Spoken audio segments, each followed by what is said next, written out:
नमस्कार, आप सभी का स्वागत करती हूं भारत 24 पर। मैं हूं आपके साथ पूर्णिमा मिश्रा और वक्त है इंडिया स्टोरी का। आज सबसे पहले हम एक तारीख के जिक्र के साथ शुरुआत करेंगे, क्योंकि इसको सुनने के बाद आप भी ये कह उठेंगे कि द ड्रीम कम्स ट्रू। क्योंकि ये तारीख, ये डेट हमारे आपके हर एक देशवासी के लिए वो ऐतिहासिक दिन लेकर आई थी जब इलेक्ट्रॉनिक व्हीकल के मामले में भारत ने दुनिया को यह बताया था, now it's time for India. 26 अगस्त 2025 जब गुजरात में प्रधानमंत्री मोदी ने मारुति ई विटारा कार को फ्लैग ऑफ किया तो दुनिया भी ये समझ गई, now electronic vehicle has a new destination and that is India. Gujarat की ये तस्वीरें ऐतिहासिक होने के साथ साथ कार क्रांति की तरफ एक मजबूत कदम थी, क्योंकि एक कार रिवॉल्यूशन की वो पहचान बनने वाली है व्हेन द होल वर्ल्ड से India is a hub for electronic vehicles. आज उन देशों को करंट लग रहा होगा जो कभी भारत के लिए यही सोचते थे कि electric vehicle are not for everyone.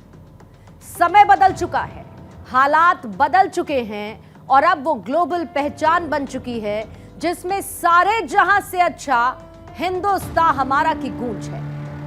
कभी जो इलेक्ट्रिक गाड़ियां सिर्फ पश्चिमी देशों की पहचान हुआ करती थी और उनकी न सिर्फ पहचान भारत ने छीन ली, बल्कि भारत ने पूरी दुनिया को यह बता दिया कि now India is poised to lead in electric vehicle. और यही है हमारी आज की इंडिया स्टोरी।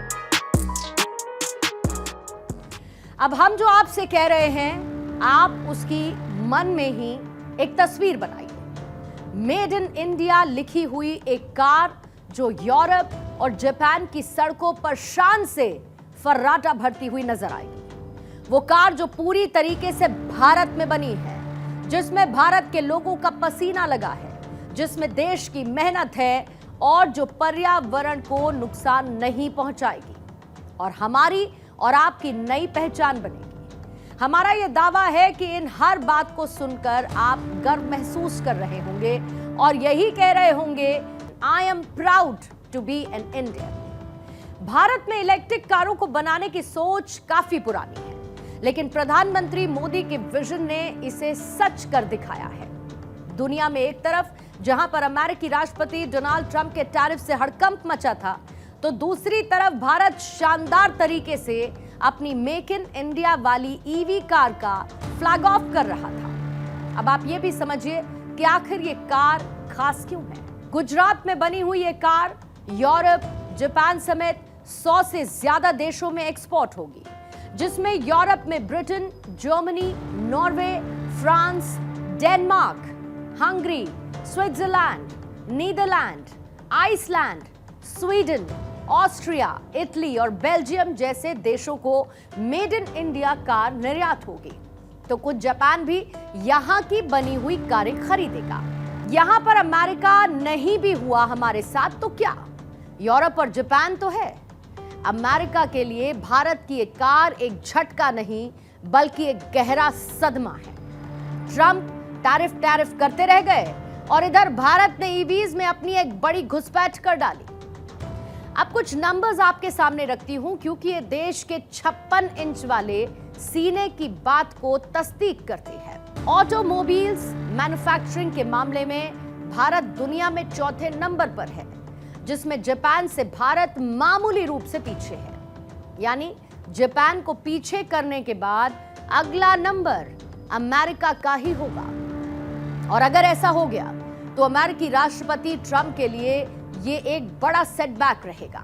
कभी दुनिया ये कहती थी कि भारत टेक्नोलॉजी की इस दौड़ में पीछे रह जाएगा, और आज वही दुनिया कह रही है कि ईवीज जो आज भारत में बन रही हैं, वही कल पूरी दुनिया की सड़कों पर दौड़ने वाली है। और गुजरात से निकली हुई मारुति सुजुकी की ई विटारा ने इस मिशन को और रफ्तार दे दी है। लेकिन ये कहानी सिर्फ गुजरात की नहीं, बल्कि ये पूरे भारत के न्यू इंडिया ट्रांसफॉर्मेशन की गाथा है।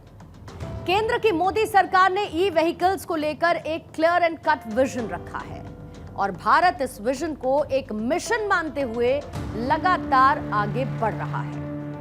इसके अनुसार साल 2030 तक देश की 30% गाड़ियां इलेक्ट्रिक होंगी। आज भारत एशिया का तीसरा सबसे बड़ा ईवी मार्केट बन चुका है और पिछले 5 सालों में ईवी सेल्स में 300% 300% से ज्यादा की बढ़ोतरी हुई है। 2023 और 24 में भारत ने ईवीज की 15 लाख से ज्यादा यूनिट्स बेची हैं, जिसमें सिर्फ 2024 में 49% की ग्रोथ रिकॉर्ड हुई है। लैंड ऑफ स्नेक चार्मर्स, इसी नाम से ये पश्चिमी देश, ये वेस्टर्न कंट्रीज भारत को न सिर्फ बुलाते थे बल्कि समझते भी थे। लेकिन अब सबकी बोलती बंद हो चुकी है, क्योंकि वेस्टर्न कंट्रीज में अब इसी so call land of snake charmers देश की गाड़ियां रफ्तार भरेंगी, और वो भी पूरे स्वैग के साथ और इस संदेश के साथ भी कि दूर हटो ए दुनिया वालों, अब हिंदुस्तान का जमाना है।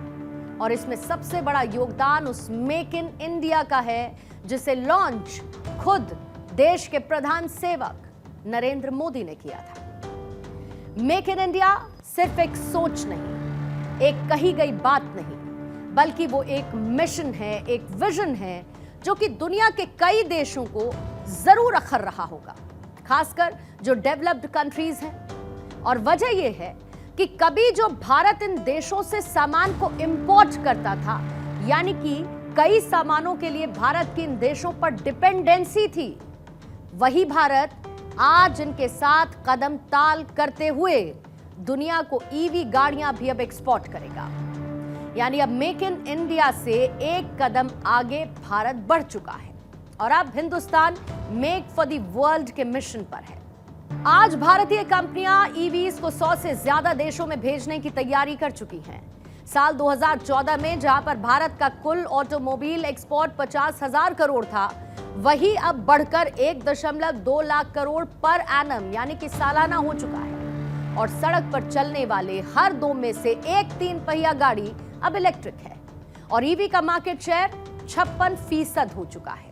2 व्हीलर में भी भारत तेजी से आगे बढ़ रहा है और ये वो ग्लोबल इमेज है जो दुनिया में अब भारत का डंका बजा रही है। और अगर आपसे ये कहा जाए कि किसी देश की आधुनिकता को आप किस पैमाने पर मापेंगे, तो आपका जवाब उस देश का इंफ्रास्ट्रक्चर, उसकी अर्थव्यवस्था, उसकी टेक्नोलॉजी और वो चमचमाती गाड़ियां जो किसी भी आंख को चकाचौंध कर दें। और अब अगर आप एनालिसिस सही से करेंगे तो आपको यह समझ आ गया होगा कि हर एक मामले में इंडिया यानी we are becoming number 1। Make in India के बाद मेक फॉर द वर्ल्ड की ये तो सिर्फ शुरुआत है, बिग पिक्चर अभी बाकी है। और ये पिक्चर कैसे दुनिया के सामने आएगी, कैसे इसका कर्टन रेजर होगा, गुजरात के मारुति प्लांट ने इसका एक ट्रेलर पेश कर दिया है। मारुति ने अपने हंसलपुर प्लांट में 21,000 करोड़ रुपए का निवेश किया, जिसका ईयरली प्रोडक्शन कैपेसिटी 7,50,000 यूनिट्स है। और सुजुकी आने वाले 5 से 6 सालों में भारत में 70,000 करोड़ रुपए निवेश करेगी। इतना ही नहीं, प्रधानमंत्री मोदी ने सुजुकी, तोशिबा और डेंसो के लिथियम आयरन बैटरी बनाने के कारखाने का भी शुभारंभ कर दिया है। यह प्लांट हाइब्रिड और इलेक्ट्रिक गाड़ियों के लिए बैटरी को तैयार करेगा। यानी कि यह सोच 100 कदम दूर वाली है, जिस पर प्रधानमंत्री मोदी के मार्गदर्शन पर देश आगे बढ़ रहा है। प्रधानमंत्री वैसे भी कहते हैं कि किसी की लकीर को छोटा करने की बजाय अपनी लकीर को लंबा करना सीखो, और यही वो विजन है जिसके साथ देश बढ़ रहा है। और इस प्लांट के जरिए भारत ने अपने स्वदेशी फॉर्मूले में वो केमिकल फॉर्मूला मिक्स कर दिया है जो कि देश को शक्तिमान से सर्वशक्तिमान बनाने वाला है। और वजह है, प्रधानमंत्री मोदी ने इस बात को साफ कर दिया कि भले ही देश में पैसा किसी का भी लगे, किसी भी देश या कंपनी का लगे, लेकिन पसीना देशवासियों का इसमें होना चाहिए। स्वदेशी की व्याख्या बहुत सिंपल है। पैसा किसका लगता है उससे मुझे कोई लेना देना नहीं है। वो डॉलर है, पाउंड है, वो करेंसी काली है, गोरी है, मुझे कोई लेना देना नहीं। लेकिन जो प्रोडक्शन है उसमें पसीना मेरे देशवासियों का होगा। पैसा किसी का, पसीना हमारा। जो प्रोडक्शन होगा उसमें महक मेरी देश की मिट्टी की होगी, मेरी भारत मां की होगी। कार और ऑटोमोबाइल वो सेक्टर है जो किसी भी देश को एक बड़ा पुश देता है, और गुजरात में लगे इस प्लांट से न सिर्फ इलेक्ट्रिक व्हीकल बल्कि लिथियम आयन बैटरी भी बनाई जाएगी। अब आप भी एक जरा विश्लेषण कर लीजिए, आखिर क्यों चीन से टैरिफ वॉर के बाद भी अमेरिकी राष्ट्रपति ट्रंप को झुकना पड़ा?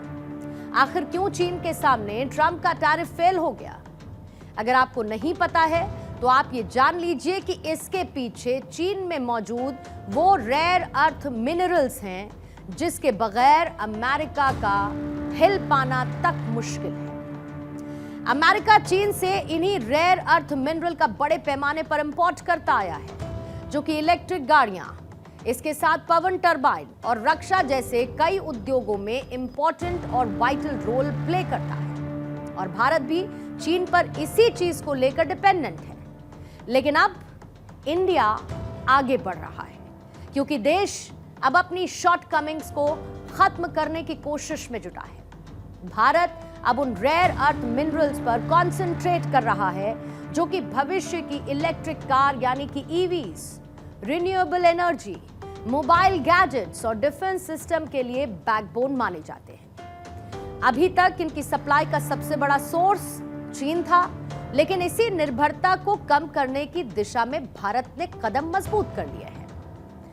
हर इलेक्ट्रिक गाड़ी में NdFeB मैग्नेट्स लगते हैं और ईवी सेक्टर के लिए ही भारत को साल 2030 तक 7,000 टन रेयर अर्थ मैग्नेट्स चाहिए होंगे, और इसके लिए मिनरल वाले प्रदेशों में भारत पायलट हब बना रहा है।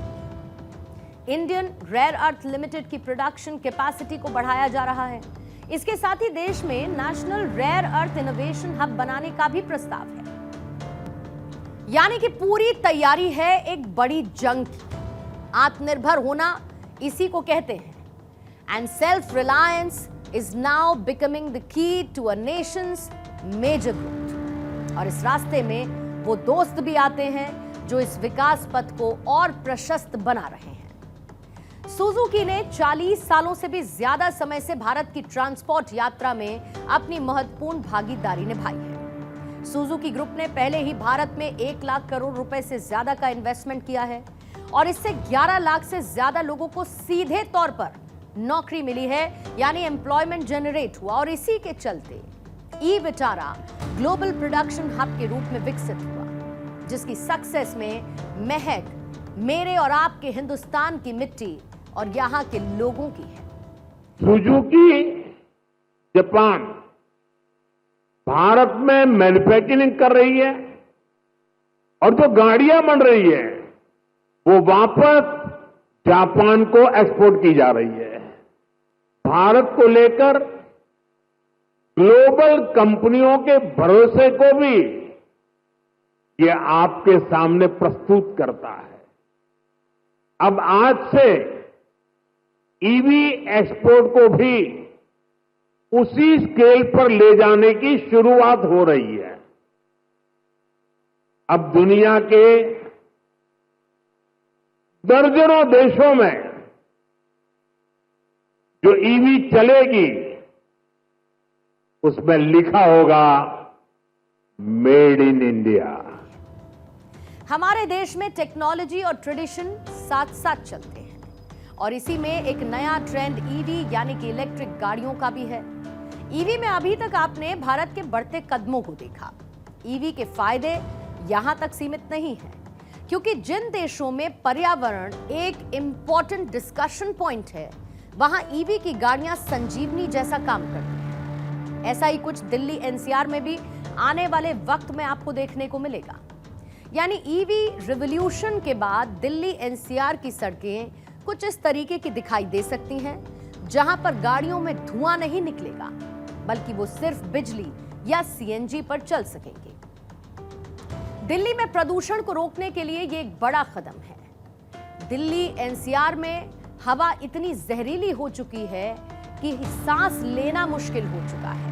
Gas chamber Delhi. हर साल सर्दियों के मौसम में एयर क्वालिटी इंडेक्स खतरनाक लेवल पर पहुंच जाता है। आप सोचिए, जब गाड़ियों से धुआं ही नहीं निकलेगा तो पर्यावरण को कोई नुकसान भी नहीं होगा और हम और आप एक साफ हवा में सांस ले पाएंगे, जैसा कि हाल फिलहाल में मुमकिन नहीं दिखता है। और इससे अच्छा हो क्या सकता है?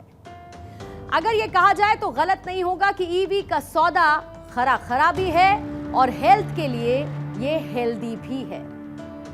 देश अगर सशक्त हाथों में होता है तो अंतर साफ नजर आता है। You can feel the difference. और मोदी सरकार में ये डिफरेंस क्लियरली विजिबल है। इलेक्ट्रिक व्हीकल्स में आज यही नजरिया नजीर तक बन चुका है। इलेक्ट्रिक व्हीकल्स को लेकर साल 2023 इकोनॉमिकल सर्वे भारत की उम्मीदों को बढ़ाने वाला है। और इस इकोनॉमिकल सर्वे के मुताबिक भारत का ईवी बिजनेस 2022 से 2030 के बीच 49% के ग्रोथ रेट से बढ़ेगा, ऐसा अनुमानित है, जो कि 2030 तक 10 मिलियन सेल यूनिट तक पहुंच सकता है। यानी ईवी उद्योग से साल 2030 तक करीब 1 करोड़ डायरेक्ट और 5 करोड़ इनडायरेक्ट जॉब्स जेनरेट होने की संभावना है। ब्लूमबर्ग की रिपोर्ट यह कहती है कि साल 2030 तक भारत ईवी बिक्री में दुनिया का तीसरा सबसे बड़ा बाजार होगा।